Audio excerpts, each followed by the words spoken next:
샬롬 할렐루야. 데살로니가 전서 5장 23절.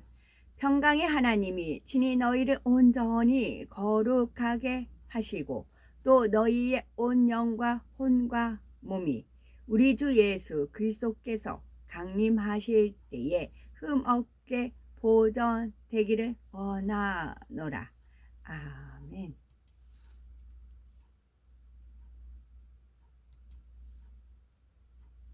2차 영혼육 5번째 혼의 분야입니다. 육에 대해서 설명했고 오늘부터는 혼야 분야에 대해서 구체적으로 살펴봅니다. 사람은 영과 혼과 육으로 구성되어 있어서 나는 어떤 존재인가를 알기 위해서는 이 영과 혼과 육이 과연 어떻게 만들어져 있는지를 알아야 하지요. 세상 사람들도 보이는 몸뿐만이 아니라 보이지 않는 영혼이 존재한다는 사실을 인정합니다. 그러나 영과 혼이 별개라는 사실이나 영과 혼의 실체가 무엇인지에 대해서는 알지 못하지요. 혼에 대한 말씀을 잘 양식 삼으면 자신의 혼적인 작용, 곧 생각을 통제하는 방법을 알게 됩니다. 예를 들어 사람이 어떤 생각을 하지 않으려고 애를 쓰는데도 계속 떠올라 괴로워하는 경우가 있습니다. 그런데 혼과 혼의 작용에 대해 밝히 아는 사람은 생각이 떠오르지 않도록 제어할 수가 있다는 것입니다.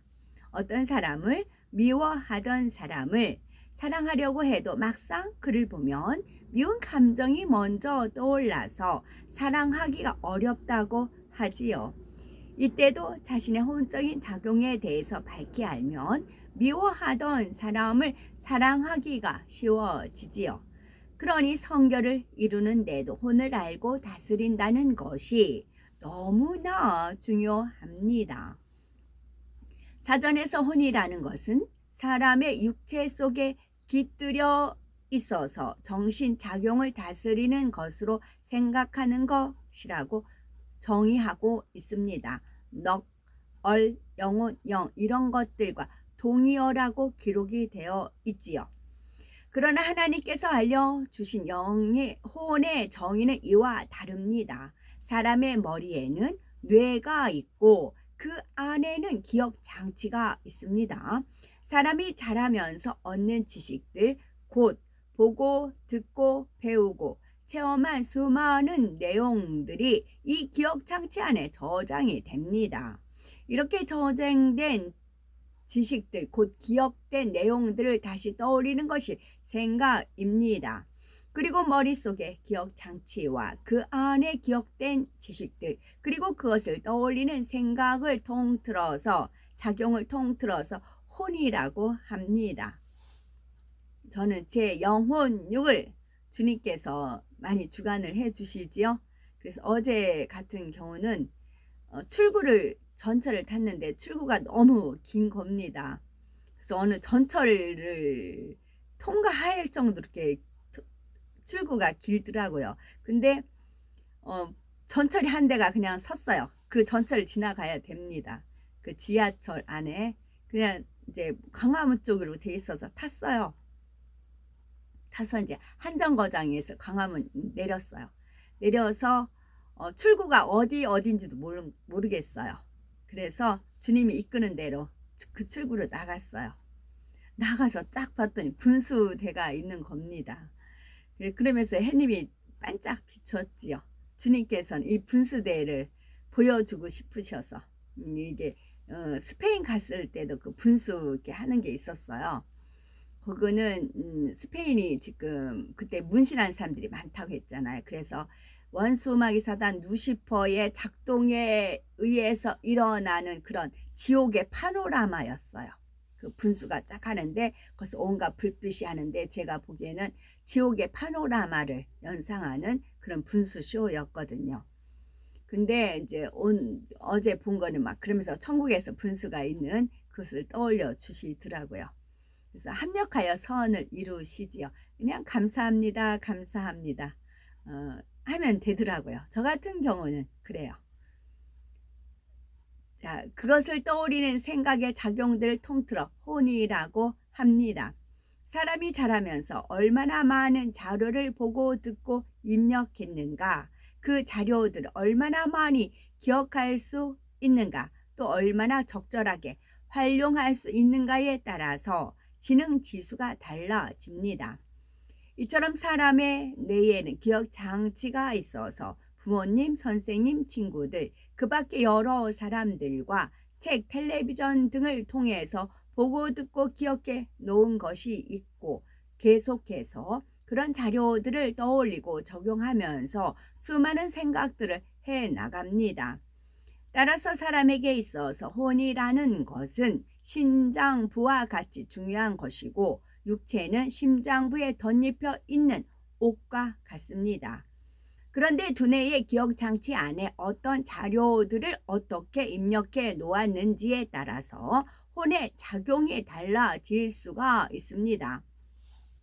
예를 들어서 김 집사님이 박 집사님과 큰 소리로 대화하는 모습을 지나가던 세 사람이 동시에 보았다고 합시다. 이때 한 사람은 두 분이 참 재미있게 이야기를 하시는구나 하고 생각하는 반면에 다른 사람은 소리가 저렇게 높아지는 걸 보니 뭐가 안 좋은 일이 있는가 보다 생각하지요. 또 다른 사람은 예전에 김 집사님이 혈기 내는 것을 보았기 때문에 김 집사님이 박 집사님에게 혈기를 내는구나 라고 생각을 합니다. 또한 음식을 남보다 탐스럽게 먹는 사람을 볼 때 이를 교양 없는 행동이라고 입력해 둔 사람은 어떻게 저렇게 예의 없이 탐식을 할까 하고 좋지 않게 생각합니다. 그런데 어떤 사람은 똑같은 모습을 보고도 참 맛있게 먹는구나, 음식이 고마운 줄을 아는 기특한 사람이로구나 하고 사랑스럽게 생각을 하지요. 이처럼 사람마다 무엇을 어떻게 입력시켜 왔는가에 따라 똑같은 장면을 보고도 갖는 느낌과 생각이 다른 것입니다. 그러면 진리 안에서 혼의 작용을 하려면 어떻게 해야 될까요? 첫째는 선한 것을 보고 듣고 선한 느낌으로 담아야 합니다. 두 번째 담아야 합니다. 자, 고린도 후서 10장 5절에 보면 모든 이론을 파하고 하나님 아는 것을 대적하여 높아진 것을 다 파하고 모든 생각을 사로잡아 그리스도에게 복종케 하니 말씀하신 것처럼 잘못된 모든 지식과 이론 그리고 하나님께서 기뻐하시지 아니하시는 모든 생각을 하나님 말씀에 맞게 진리로 바꿔 나가야 합니다. 그러기 위해서는 먼저 우리 두뇌의 기억 장치 안에 무엇을 저장하며 어떻게 저장하는지를 알아야 하지요. 먼저 무엇을 저장하는가에 따라서 하나님께서 기뻐하시는 선한 생각을 할 수도 있고 그렇지 못할 수도 있는 것입니다. 선한 것을 보고 듣고 느낌으로 담을 수도 있고 악한 것을 보고 듣고 느낌으로 담을 수도 있지요. 만약 선한 것을 담았다면 선한 생각이 떠오르며 악한 것을 담았다면 악한 생각이 떠오르게 됩니다. 예를 들어 조금 떨어진 곳에서 두 사람이 소근소근 이야기하는 것을 이야기하면서 웃고 있다고 합시다. 이러한 모습을 보면서 자기들끼리만 소근거리니 기분 나쁘다 하거나 내 험담을 하는 것 같다 라고 입력해 놓는다면 이런 사람은 비슷한 상황이 생길 때마다 기분이 나빠지고 속상한 생각이 들지요. 반면에 주변 사람들에게 방해될까 봐 작은 소리로 이야기하는가 보다 하거나 작은 소리로 대화해야 할 내용이 있는가 보다 라고 입력한 사람은 다음에 다른 사람들이 소곤거리는 것을 보아도 그럴 일이 있나 보다 하는 정도로 끝나지요. 이처럼 똑같은 장면을 보고도 좋은 것을 입력시킨 사람은 좋은 것을 생각하고 나쁜 것을 입력시킨 사람은 나쁜 것을 생각하게 되는 것입니다. 다음으로 우리가 하나님께서 기뻐하시는 선한 생각을 하려면 기억의 방법에 대해서도 알아야 하겠지요. 사람이 기억으로 입력하는 방법은 4가지 유형으로 나눌 수가 있는데요. 첫째는 흘려버리는 경우, 둘째는 담아두는 경우, 셋째는 심어 놓는 경우, 넷째는 마음과 생각에 동시에 심어 놓은 것이 있습니다. 자, 첫째로 사람이 기억으로 입력하는 방법은 4가지가 있는데 첫째는 흘려버리는 것입니다. 분명히 눈은 떠서 보았고 소리는 듣기는 했는데 별다른 주의를 기울이지 않고 그냥 지나쳐 버린 경우입니다. 예를 들어서 수업 시간에 어떤 학생은 수업이 끝나면 무엇을 하고 놀까 하는 생각에 빠져 있습니다. 이런 학생은 수업이 끝난 후 무엇을 배웠는지 물으면 답을 하지 못합니다.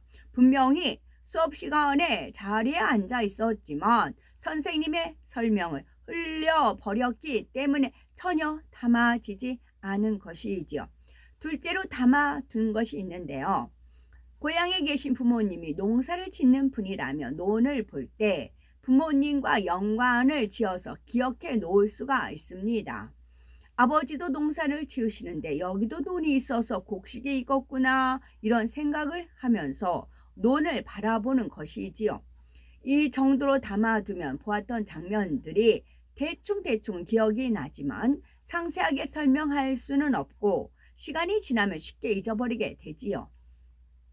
또 학생들이 수업 시간에 다른 생각을 하지 않고 선생님의 설명을 듣기는 했는데 그냥 그런가 보다 하고 담아두기만 하는 경우에는 수업이 끝나고 오늘 무슨 수업을 들었니 하면은 대충 무엇에 대해서 들었다는 정도로는 답을 할 수가 있습니다. 하지만 며칠 지나면 잊어버려서 그 상태로 시험을 보면 답을 기억하지 못하지요. 셋째는 심어 놓은 것이 있는데요. 선생님이 학생들에게 오늘 수업이 끝나면 시험을 보겠는데 하나 틀릴 때마다 한 대씩 매를 맞는다 라고 한 후에 수업을 한다면 학생들은 집중해서 듣고 머리에 기억으로 심을 것입니다. 이러한 경우 비교적 오래 기억에 남지요. 넷째는 마음과 생각에 동시에 심어 놓은 것이 있습니다. 예를 들어서 어떤 아이가 7, 8살쯤 어머니가 교통사고를 당해서 피를 흘리면서 돌아가시는 장면을 보았다고 합시다. 그러면 얼마나 충격을 받고 오랫동안 슬퍼하며 살아가겠습니까? 이런 경우에는 머리로 기억할 뿐만이 아니라 애통하는 느낌과 함께 마음에 심어지게 됩니다. 이렇게 생각과 마음에 함께 입력된 것은 오랜 세월이 지나도 잊혀지기가 어렵지요. 아무리 잊으려고 노력해도 그 장면이 자꾸 떠오르고 때로는 꿈속에까지 나타나지요. 연로하신 분들은 세월이 지날수록 기억력이 없어지는데도 아주 오래전의 일들을 또렷하게 기억하는 경우가 있지요. 마음과 생각에 강하게 입력되었기 때문입니다. 더구나 기억력이 흐려지지 않는 상태라면 마음과 생각에 동시에 심은 기억들은 뇌세포들이 파괴되지 않는 한 한평생 기억으로 남아 있을 수가 있지요. 또한 진리 안에서 혼의 작용을 하려면 첫째는 선한 것을 보고 듣고 선한 느낌으로 담아야 한다 했고 두 번째는 상대의 입장이 되어서 느낌을 선으로 바꿔 나가야 합니다. 비진리의 생각을 하지 않기를 원하는데도 집요하게 떠오르는 경우가 있는데 이는 바로 느낌과 함께 입력하여 기억과 마음에 새겨두었기 때문입니다. 예를 들어 어떤 사람이 심히 괴롭게 하면 그의 이름과 얼굴이 느낌과 함께 입력이 됩니다. 그에게서 고통받은 것으로 인해서 미움이 생기고 그 사람을 떠올리면 미움이라는 감정이 함께 떠오르지요. 또 생각을 안 하려고 해도 그 사람이 힘들게 하는 장면이 자꾸 떠올라서 속이 상하고 괴롭습니다. 물론 미움을 뽑아버린 진리의 마음이라면 감정 때문에 고통받을 일은 없습니다. 그런데 이 미움을 버리기 위해서 기도하는 과정이 계속 미운 마음이 떠올라서 고통받는 사람들이 있습니다. 이런 악한 생각으로 인해서 고통받지 않으려면 처음부터 선한 것을 입력시키면 됩니다. 상대가 내 마음에 맞지 않는 행동을 하고 나를 괴롭혀도 오죽하면 저럴까? 그럴 만한 이유가 있겠지 하고 상대의 입장에서 이해해주고 선한 것으로만 입력시킨다면 그 사람에 대해서 생각할 때도 미움이 떠오르지 않을 수가 있지요. 그러면 이미 느낌과 함께 입력된 비진리는 어떻게 해야 할까요? 이런 경우는 기억 자체를 없애는 것이 아니라 느낌을 바꿔 나가야 합니다. 예를 들어서 미움이나 용서할 수 없다는 느낌을 바꿔서 그 사람 입장에서는 그럴 수도 있었겠다. 자기도 얼마나 힘들었으면 그렇게 했을까? 이렇게 자꾸 상대편에서 느껴보고 상대의 입장이 되어보는 것입니다. 그러면서 상대의 사랑스러운 점이나 장점을 떠올려 보고 상대를 위해 기도하는 것이지요. 말 한마디라도 따뜻하게 건네고 조그마한 선물이라도 전해주는 등 사랑으로 행하면서 말입니다. 이렇게 행하는 만큼 미움이라는 느낌이 사랑의 느낌으로 바뀌어 가니 그 사람 생각을 해도 더 이상 고통받거나 힘들어하지 않아도 되는 것입니다. 그래서 하나님께서는 저한테 미운 자식 떡 하나 더 준다는 속담이 있지 않느냐라는 말씀을 하실 때가 종종 있으세요. 미운 사람 떡 하나라도 더 주지 않느냐. 그 말은 우리가 영의 세계를 이렇게 하다 보면 저 사람 분명히 아닌 것 같은데, 그죠? 하나님 사람이 아닌 것 같은데 너무나 많은 것을 누리고 갖고 소유하고 뭐 그런 걸 봐요. 그런 경우에 해당되는 수도 있어요. 미운 자식 떡 하나 더 준다. 하나님 편에서는 똑같은 자식이거든요. 해는 선인과 악인에게 동시에 비추고 빛 또한 마찬가지. 선인과 악인에게 동시에 비는 내려요. 하나님은 공의의 하나님이라 그러세요. 그래서 그 결론은 백보자 대심판 때 가서 이루어지는 것이고, 백보자 대심판이 이루어지기 주님이 오시기 전에는 그렇게 잘된 사람들 보면 주님께서 어머 어떻게 저렇게 잘 돼요? 제가 그럴 때 있어요. 그러면 미운 자식 떡 하나 더 준다. 그 속담을 떠올려 주시면 이해가 됩니다. 우리가 진리에 속한 혼의 작용을 하려면 어떤 것을 보고 듣고 체험할 때 선한 것을 담아야 하고 또한 선한 느낌으로 담아야 합니다. 그리하여 비진리에 속한 혼의 작용을 온전히 깨뜨려 버리고 하나님께서 기뻐하시는 진리의 사람으로 신속하게 나와야 되는 거죠. 아멘.